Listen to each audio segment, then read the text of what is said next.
Bắt đầu. Hello everybody, my name is Nguyen Hoang. Imagine for a moment a justice system where the irreversible consequence of a single decision is the extinguishing of a life. This isn't the plot of a dystopian novel. It's the reality faced by those sentenced to death in many parts of the world. It is important to us citizens concerned with justice and human rights to confront the ethical and practical implications of capital punishment. Whether it is the potential for irreversible mistakes in conviction or the broader societal implications surrounding state-sanctioned killing, the death penalty is something that impacts all of us and demands our attention and engagement. Being someone who has extensively researched the complexities and the implications of the death penalty, I would like to bring forth the discussion of this nuanced understanding of the legal, ethical, and social aspects surrounding the death penalty. Hopefully you will find that my perspective is fully informed by academic study and is also by a deep-seated commitment to fairness and compassion in our justice system. Despite claims of justice, the death penalty is fundamentally flawed and should be abolished. Its inherent fallibility, ethical considerations, and economic costs and inefficiency, the urgent need for a reevaluation for its place in modern society. The most chilling aspect of the death penalty is perhaps its irrevocability. Once the ultimate sentence is handed down, there is no turning back. Consider the case of Cameron Todd Willingham. In the article, Irrevocable, Cameron Todd Willingham, it is stated that Cameron Todd Willingham was sentenced to death and executed in 2004.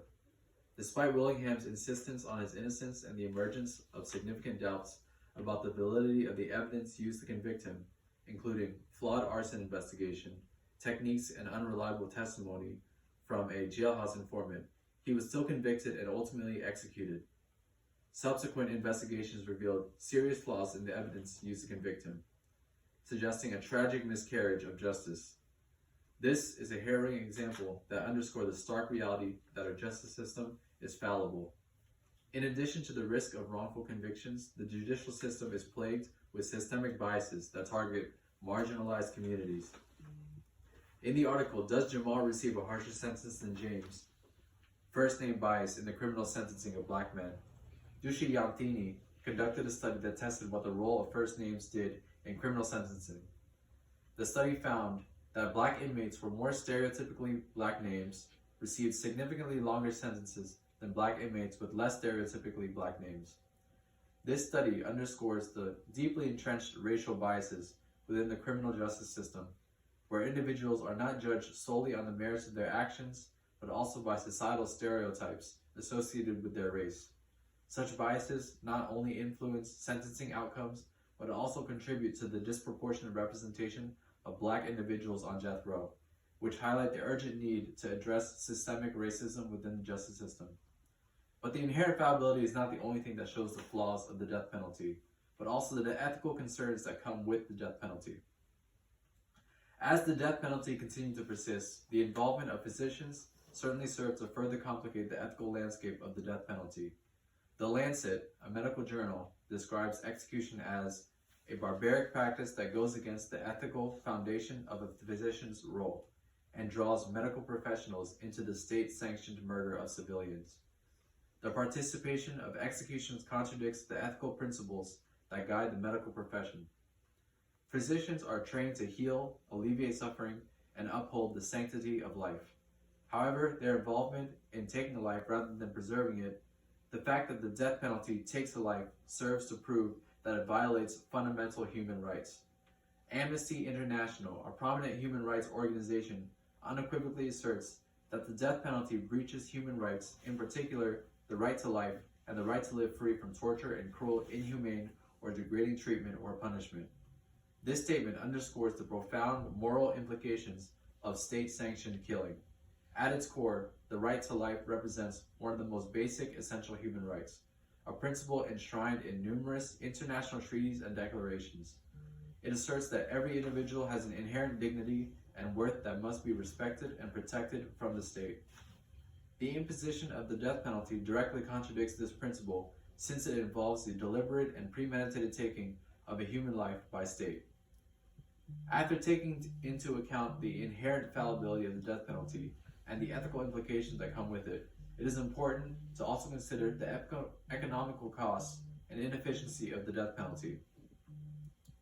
The financial burden of capital punishment goes further than execution itself. In the article, Wasteful and Inefficient, it is stated that more than a dozen states have found that the death penalty cases are up to 10 times more expensive than comparable non-death penalty cases. This staggering expense comes from the complexities of death penalty cases.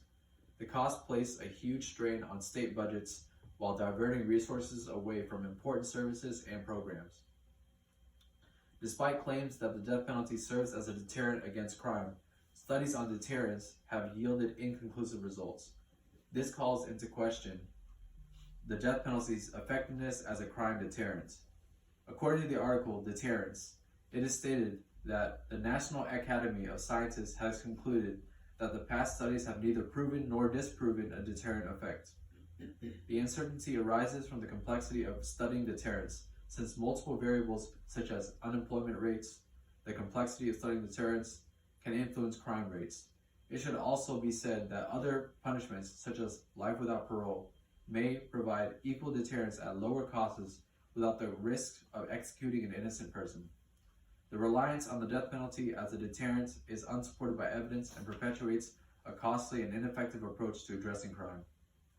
In conclusion, the death penalty is not only flawed and ineffective, but also a violation of fundamental human rights.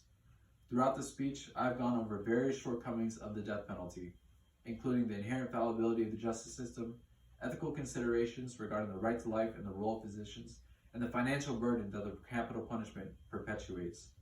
After reflecting on these issues, I believe that the death penalty has no place in a just and humane society.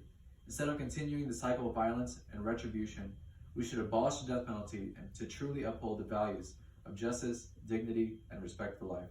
Thank you for listening.